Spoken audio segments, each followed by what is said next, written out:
Hi, welcome back to Missing Chemistry. This is Lewis dot structure lesson 1.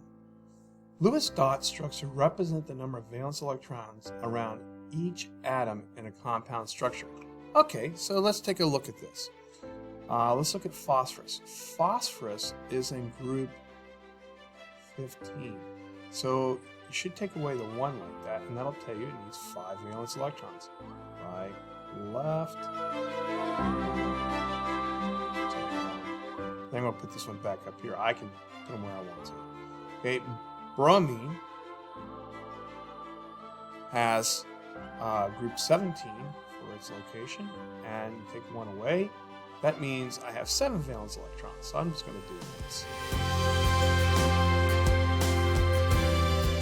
Speed things up a little bit because I can. All right, so now let's figure out how many total electrons we're going to use for this particular compound. All right, so to do that, we have 1 phosphorus, so we go 1 times 5 electrons. Bromine, we go 3 times 7 valence electrons. So let's go ahead and add this up. So this gives me 5 electrons here. This gives me 21 electrons here, which gives me a total of 26 electrons. So whatever structure I draw has to have 26 electrons.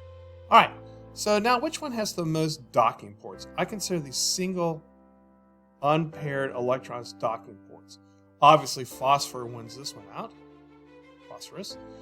And so I'm going to go ahead and put the bromines around them. So the best thing to do is just to set it up like this. Kind of like put it in.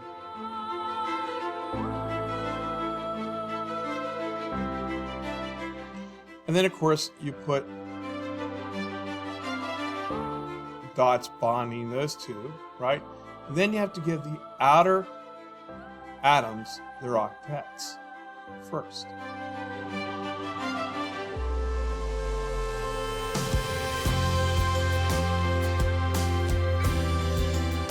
So when we add that all up, that is 24 electrons. So what do we do with the extra 2 electrons? Well, we put them back into the core. And now the core has its octet. And this is a Lewis dot structure. These are different from Lewis structures because instead of using dots to connect the P and the Br, we'll be using dashes. So that's for another lesson. Okay, let's look at the next one. CH3OH. Interesting. So what we're going to do is we're going to go ahead and do the same philosophy. Carbon is in group 14, right? So we're going to take away that 1 there, and we're going to give it 4 valence electrons. Hydrogen, it's in group 1, so obviously it's going to have 1 valence electron. Oxygen is in group 16, so it's going to have 6 valence electrons.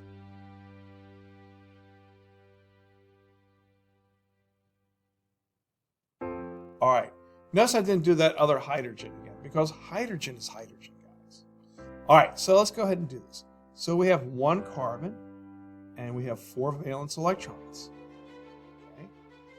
We have 4 hydrogens because you add that 3 and 1 together.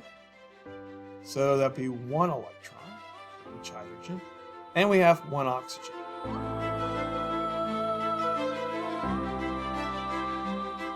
Okay, let's add this all up.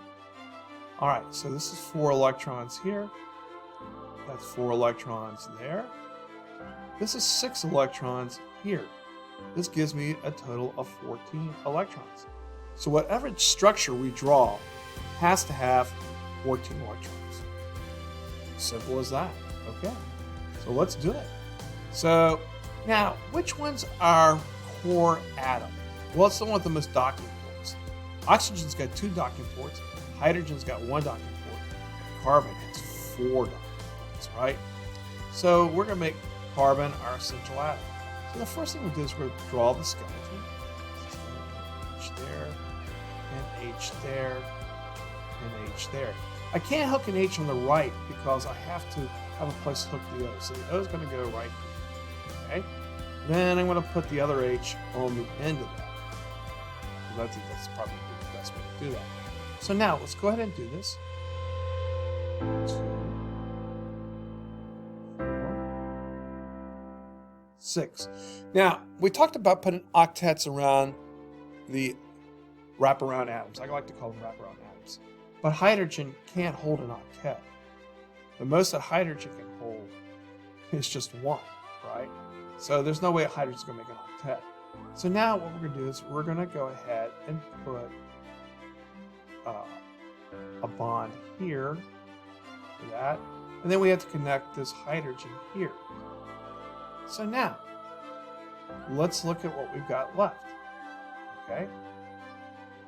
So we've got 2, 4, 6, 8, 10. And we'll have to put 2 up here because we can have violet carbons on that. And we put 2 down here. So now, notice I had put that like that. So what I'm going to do is I'm actually going to erase something.